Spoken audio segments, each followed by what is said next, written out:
नमस्कार। इस वक्त के बुलेटिन के साथ मैं हूं आशीष प्रमोद गोस्वामी। बुलेटिन की शुरुआत में सीधे आपको सीएम योगी के पास लिए चलते हैं, जहां कुछ लोगों को संबोधित कर। रेलवे का हो, मेट्रो का हो, देश के अंदर एयर कनेक्टिविटी का हो, या देश के अंदर अन्य तमाम अन्य क्षेत्रों में इंफ्रास्ट्रक्चर डेवलपमेंट के जो बेहतरीन कार्य हुए हैं, इसके अलावा आंतरिक और बाह्य सुरक्षा के मोर्चे पर जितनी भारी सफलता इस देश के अंदर देखने को मिली है मोदी जी के नेतृत्व की सरकार में इन 5 वर्षों के दौरान, स्वाभाविक रूप से कांग्रेस अपनी उस विफलता को छुपाने के लिए, अपने पुराने उन वादों को एक बार पुनः जनता को भरमाने के लिए वह इस प्रकार के झूठ का पुलंदा लेकर के आई है। मुझे लगता है 55 वर्षों का कांग्रेस का शासनकाल, 55 पेज के आज के कांग्रेस के घोषणा पत्र, ये उसी 55 वर्षों के झूठ का पुलंदा मात्र है। जनता इसके भ्रम में नहीं पड़ने वाली है। इस चुनाव में कांग्रेस नेतृत्व का ये झूठ एक बार पुनः बेनकाब होगा और जनता जोरदार जवाब कांग्रेस नेतृत्व को और कांग्रेस पार्टी को और उनके सहयोगी दलों को देगी कि यह देश अब झूठ और फरेब से नहीं चलेगा। यह देश परिश्रम से चलेगा, ईमानदारी से चलेगा और इस देश को मोदी जी के नेतृत्व में विगत 5 वर्ष में राष्ट्रीय और अंतर्राष्ट्रीय स्तर पर जो उपलब्धियां हासिल हुई हैं, यह देश उस पर गौरव की अनुभूति करता है और देश का हर नागरिक मोदी जी के नेतृत्व में, पुनः मोदी जी के नेतृत्व में सरकार बनाने के लिए प्रतिबद्ध हो चुका है, संकल्पित हो चुका है। उस संकल्प के साथ अपने आप को जोड़ेगा। ये भी कहा गया कि आज अर्थव्यवस्था फंसी हुई है। देखिए, कांग्रेस की 2004 से 2014 तक कांग्रेस नेतृत्व की यूपीए सरकार ने इस देश में शासन किया। देश की अर्थव्यवस्था की सबसे डावाडोल स्थिति उस समय थी और उस समय भारत दुनिया की 11वीं अर्थव्यवस्था किसी प्रकार से आ पाया था। विगत 5 वर्ष के दौरान भारत ने एक लंबी छलांग लगाई। आज भारत दुनिया की 6ठी अर्थव्यवस्था है और याद करिए, मोदी जी के नेतृत्व में जो सुधारवादी कदम उठे हैं, जिस ईमानदारी और जिस प्रतिबद्धता के साथ देश के अंदर कार्य हुए हैं, हम विश्वास के साथ कह सकते हैं कि आने वाले समय में मोदी जी के नेतृत्व में भारतीय जनता पार्टी की सरकार भारत को दुनिया की 3 टॉप की अर्थव्यवस्थाओं में शामिल करेगा।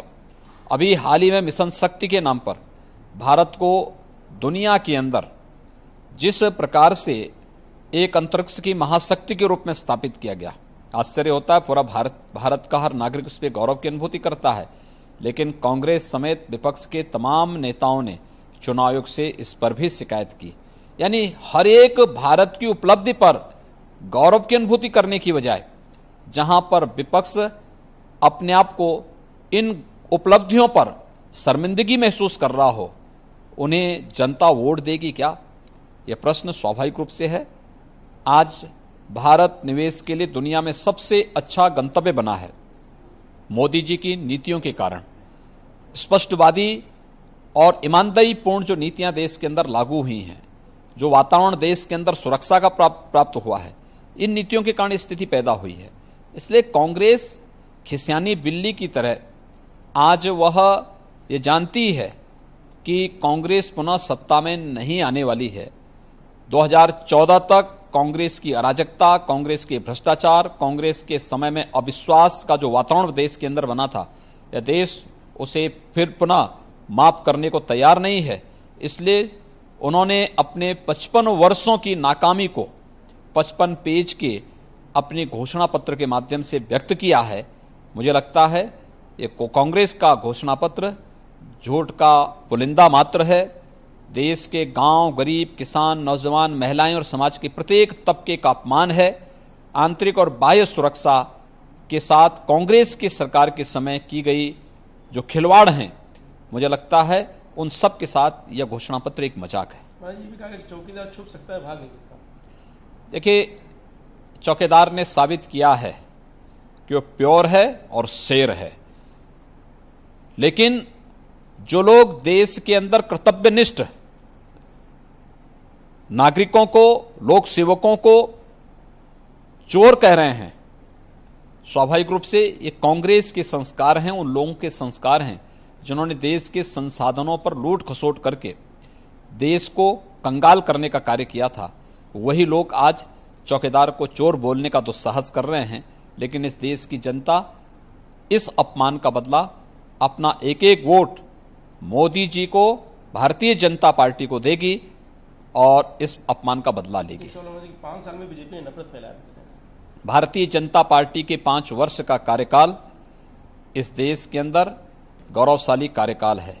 राजनीतिक अखंडता, सांस्कृतिक राष्ट्रवाद की स्थापना, आर्थिक संपन्नता और विकासोन्मुखी नीतियों के माध्यम से भारतीय जनता पार्टी ने देश के सर्वांगीण विकास की जो कार्य योजना पूरे देश के अंदर बिना भेदभाव की दी। मोदी जी ने 26 मई 2014 को इस बात को कहा था कि हमारी सरकार की नीतियां इस देश के अंदर गांव, गरीब, किसान, नौजवान, महिलाएं और समाज के प्रत्येक तबके के लिए होंगी।